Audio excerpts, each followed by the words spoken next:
Oameni buni, vă salut! Sunt Daniel și să știți că aici, în livada pe care eu am cumpărat-o acum ceva timp, acum, în acest moment, sunt proprietar cu acte în regulă. Dacă vă uitați în postările trecute, primul clip postat de aici, filmat mai bine spus, de aici, din livadă, era undeva prin luna februarie. Acum suntem în luna iulie. Deci faceți și dumneavoastră o socoteală simplă și vedeți cât timp a trebuit să aștept eu ca să fiu proprietar cu acte regulă. Adică să am un act de vânzare-cumpărare pe acest teren care este extravilan. Extravilan. Vreau să vă răspund tuturor la întrebările pe care mi le-ați adresat prin comentarii referitoare la dacă se poate sau nu construi pe extravilan, ce pași trebuie urmați ca să devii proprietar a unui teren extravilan și mai multe detalii care fac diferența între a face o greșeală sau a nu face o greșeală. Ei bine, haideți să începem cu începutul, că așa suntem noi obișnuiți, și să vorbesc în prima fază despre ce etape trebuie să parcurgem să ajungem să fim proprietari cu acte în regulă. Terenul extravilan, întotdeauna știți, v-am explicat în alt clip, sunt terenurile acelea care sunt la periferiile orașelor, periferiile comunelor, satelor, adică în zonele nelocuite, zonele unde nu sunt locuințe. Un teren extravilan este un teren agricol în mare parte sau mai sunt și alte terenuri care fac parte din aceeași categorie. În cazul meu este o livadă. Așa am zis și eu la început, cumpăr această livadă, chiar dacă arăta într-un fel, cei care ați urmărit clipurile știți prea bine prin ce aventură am trecut, și după ce fac absolut tot ce trebuie, încep să construiesc. Să știți că lucrurile nu sunt chiar așa, pentru că, în primul rând, primul lucru care trebuie să ții cont este să ai un drum de acces. Un drum de acces care este intabulat, un drum de acces care este trecut în hartă și un drum de acces care poate fi de folos în momentul în care ai nevoie de un certificat de urbanism. Certificat de urbanism care trebuie în cazul în care vei construi ceva. Eu vreau să construiesc aici și imediat o să vorbim și despre construcțiile ce se pot face pe terenurile extravilane. Așa că dacă ești atent și ai drum, după aceea ai grijă între ce vecini te bagi. Vorbește cu ei de la început și vezi dacă ei vor să cumpere sau nu același teren. Pentru că ei sunt preemptori. Adică sunt oamenii care au întâietate în momentul în care vine vorba de vânzarea terenului. Fiind extravilan, trebuie așteptată o perioadă. O perioadă care, în cazul meu, a ținut 70 de zile lucrătoare. În primele 30 se pot depune anumite, sau 40, nu știu sigur, aici chiar nu știu și nu vreau să vorbesc vreo prostie. În primele 30-40 de zile, acești preemptori, acești vecini, care i-ai stânga-dreapta, pot veni cu o ofertă de cumpărare pe terenul pe care vrei și tu la rândul tău să-l cumperi. Dar preemptorii merg până la gradul, nu știu, 6, 7, 8 chiar. Adică se pot încadra și alți oameni din zonă care fac agricultură din aceeași zonă unde este terenul. Se pot încadra și vecinii alăturați, nu neapărat chiar gard în gard cu terenul pe care vrei să-l cumperi tu, ceva mai încolo. Și, mă rog, sunt mai multe categorii de preemptori care pot avea întâietate să vă cumpere terenul dumneavoastră. Deci aveți mare grijă.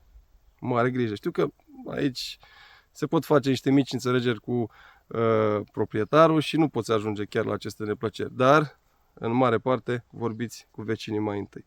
După aceea se face o anumită ofertă de vânzare cu un preț, care același preț trebuie afișat la primărie și același preț o să fie și la notariat.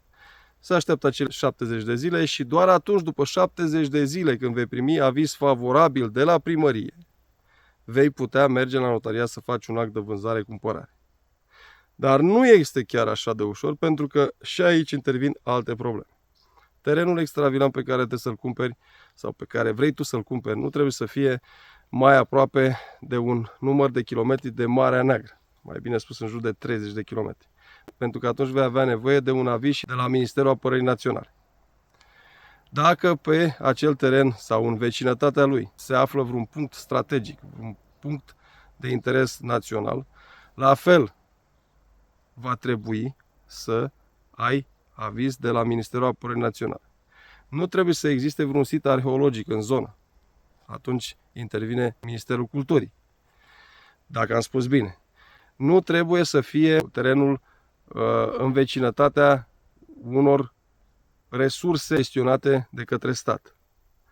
Și lista continuă, deci sunt o grămadă de reguli prin care tu poți fi împiedicat să cumperi teren.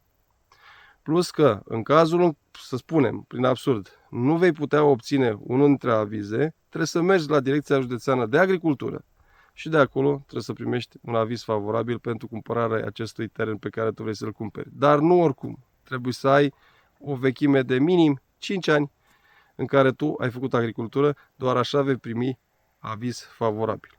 Oameni buni, știu bine ce vorbesc și chiar dacă prin anumite reportaje mici, eu știu, filmulețe și alte informații pe care le găsiți dumneavoastră pe diferite rețele pe net, să spunem, mulți nu spun aceste lucruri, eu vă spun că am trecut prin ele. Și altfel nu aveam de unde să le știu. Deci mare, mare atenție! Pentru că te vei trezi în fața notarului și nu vei putea să faci actul de vânzare-cumpărare chiar dacă ai absolut totul la îndemână. Bani, acte și toate cele. Ai trecut peste toate etapele și ai făcut un act de vânzare-cumpărare între tine și proprietar. Într-o mică paranteză, vezi că și actul de vânzare-cumpărare pe care îl vei face doar dacă ești român sau dacă nu ești român, trebuie să ai un anumit număr de ani de când ești în România cu acte în regulă, să fii rezident. Deci nu este chiar așa ușor. Deci mare, mare, mare atenție. Și ai făcut actele de vânzare-cumpărare între tine și proprietar, toate sunt bune și frumoase și trebuie să mergi la primărie să-ți înregistrezi terenurile la registru agricol pentru a fi în evidențele domnilor de acolo să plătești taxe și impozite. După ce ți-ai cumpărat acest teren de extravilan, atunci te gândești să construiești. Aici vorbim de cel de-al doilea subiect pe care vreau să-l pun în discuție cu dumneavoastră. Și te gândești, bă, ce să construiesc eu acolo? Orice om normal zice, bă, vreau să-mi fac o cabană, să stau și eu pe acolo, eu știu, să vin la iarbă verde, să mai se joace copilul, să dea cu bicicleta, cu ATV-ul, cu trotineta, eu știu cu ce vrea omul să facă acolo pe acel teren. E mare grijă, mare atenție. Vă spuneam la început de drum. Dacă nu ai un drum în condițiile pe care vi le-am spus puțin mai devreme, să știți că nu veți primi certificatul de urbanism. Neprimind certificat de urbanism, nu poți să construiești. Pentru că automat iei certificatul de urbanism, după aceea mergi la avizare, după aceea faci niște proiecte, te reîntorci cu toate actele și doar atunci, primind avizele necesare și autorizațiile necesare, vei putea construi. Automat, dacă ai și acel drum de acces în regulă, actele sunt făcute, ești proprietar și vei primi certificatul de urbanism, te vei putea încadra la anumite construcții pe care dumneata vrei să le faci acolo. Nu te gândi că vreodată vei putea construi o casă, așa să scrie acolo pe autorizație, domnule, construcție de locuințe. Nu, niciodată. Nu. Anexe gospodărești, da. Sau un solar, da. Sau, nu știu, o hală pentru creșterea animalelor, da. Sau un garaj, da. Sau un șopron, da. Sau, eu știu, alte anexe care se pot face pe acel teren fără a fi cu destinația de a locui acolo.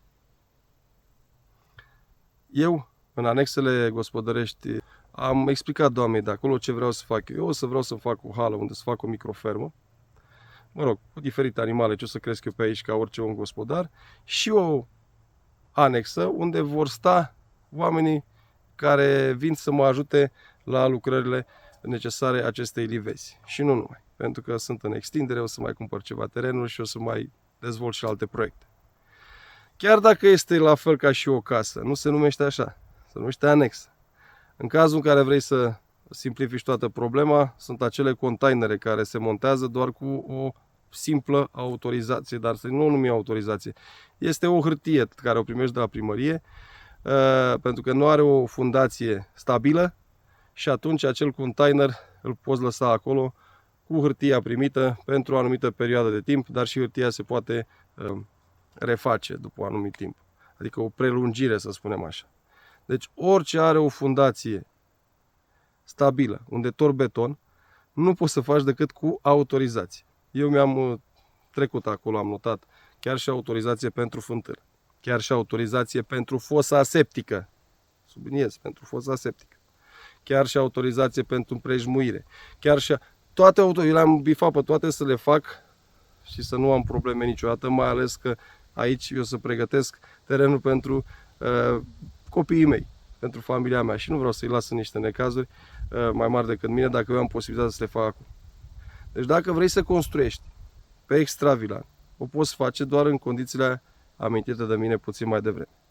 Dacă vrei neapărat să nu construiești, să nu investești bani în autorizații, în proiecte, în nebunii, bla bla bla, containere, rulotă sau orice altceva care nu are o fundație permanentă, stabilă, adică un beton turnat acolo. Și așa vei scăpa de toate problemele. Oameni buni, sper că m-am făcut înțeles și am fost de ajutor pentru oamenii care vor să facă o investiție în astfel de afaceri, să zicem așa. O investiție în astfel de mici, nu știu, vise de ale lor. Pentru că și pentru mine a fost un vis să cumpăr un teren și după aceea, odată cu visul, au venit și toate aceste probleme pe care sunt convins că, fiind un luptător, o să le rezolv. Dar timpul și perseverența mea va face să vedem, prin clipurile pe care să le postez în viitor, dacă am reușit sau dacă reușesc să pun în aplicare absolut toate aceste mici amănunte pe care vi le spun de ceva timp și care cred eu că mă vor ajuta pe viitor. Vă urez numai bine și succes în activitățile dumneavoastră zilnice și pentru cei care sunteți concediu, un concediu plăcut și liniștit.